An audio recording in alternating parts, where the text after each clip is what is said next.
Mamlaka ya kudhibiti na kupambana na dawa za kulevya DCEA kwa kushirikiana na vyombo vingine vya dola imefanya operation ya kudhibiti biashara dawa za kulevya na kemikali bashirifu katika mikoa 7 nchini ikiwemo Dar es Salaam, Arusha na Mbeya na kufanikiwa kukamata zaidi ya watuhumiwa 30 wa biashara hizo. Akizungumza na waandishi wa habari, Kamishna Jenerali wa DCEA Aretas Limo amesema mamlaka hiyo kwa kushirikiana na Bodi ya Kimataifa ya Kudhibiti Dawa za Kulevya Duniani INCB ilibaini na kuzuia tani 14 za kemikali bashirifu zilizokuwa ziingizwe nchini kutokea bara la Asia na nchi mbalimbali bila kuwa na vielelezo vya matumizi ya kemikali hizo. Mamlaka kwa kushirikiana na Bodi ya Kimataifa ya Kudhibiti Dawa za Kulevya Duniani INCB, yani International Narcotic Control Body, na mamlaka nyingine za udhibiti tulifanikiwa kubaini na kuzuia kilogramu 1000 za kemikali bashirifu ya aina ya 1-Bos-4-Piperidone na kilogramu 10,000 za kemikali aina ya acetic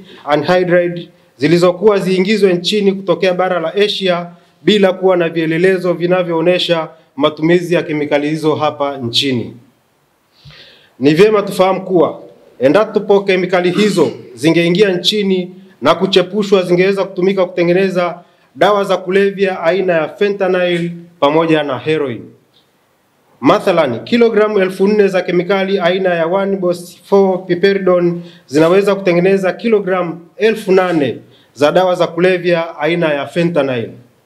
Matumizi ya kiasi hicho cha dawa za fentanyl ambazo zingezalishwa zingeweza kusababisha vifo kwa watumiaji takribani bilioni 4, ikizingatiwa kwamba kilo moja ya dawa hizo inaweza kusababisha vifo vya watu 500,000 kutegemea na uzito, afya na historia ya mtumiaji.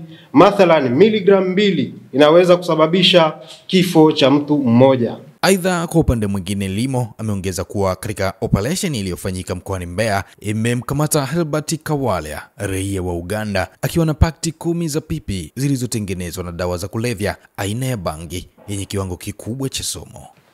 Katika operation zilizofanyika katika mkoa wa Mbeya, tulimkamata Herbert Kwila, raia wa Uganda mwenye hati ya kusafiria namba B00132399 na mmiliki wa kampuni ya Hoxwell Lux Tualimo, akiwa na pakti 10 za pipi zilizotengenezwa kwa mazao ya bangi yenye viwango vikubwa vya sumu aina ya tetrahydrocannabinol THC vinavyofikia 92%. Ukamataji huo ulikwenda sambamba na ukamataji wa gari ndogo aina ya Mercedes-Benz yenye namba za usajili MG 33 BMGP iliyokuwa inasafirisha pipi hizo kuingia nchini ikitokea nchini Afrika ya Kusini.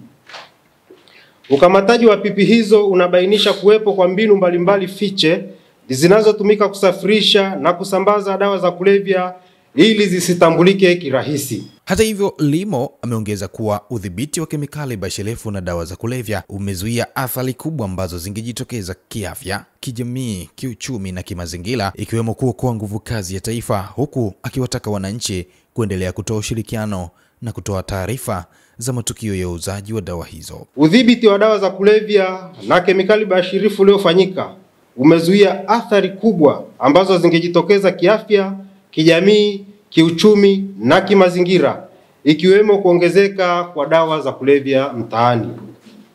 Pia, ukamataji huu umesaidia kuokoa nguvu kazi ya taifa ambayo ingeangamia endapo dawa hizo zingeingizwa mtaani.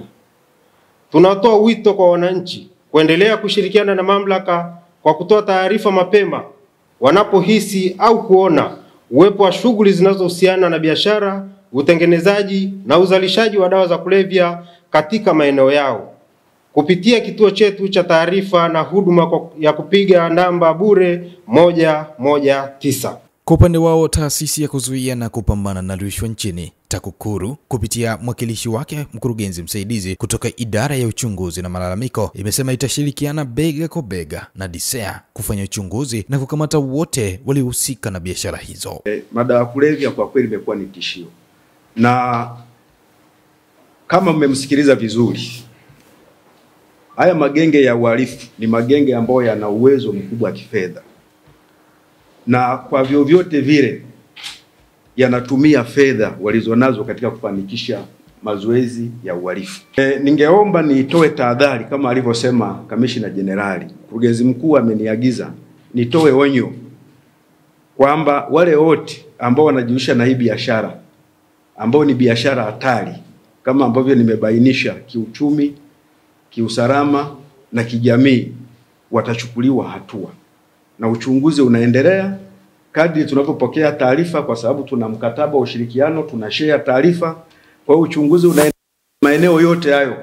Kwa hiyo mkurugenzi mkuu anatoa onyo kwa watumishi wa umma wawe waadilifu na watangulize uzalendo katika kutekeleza majukumu yao.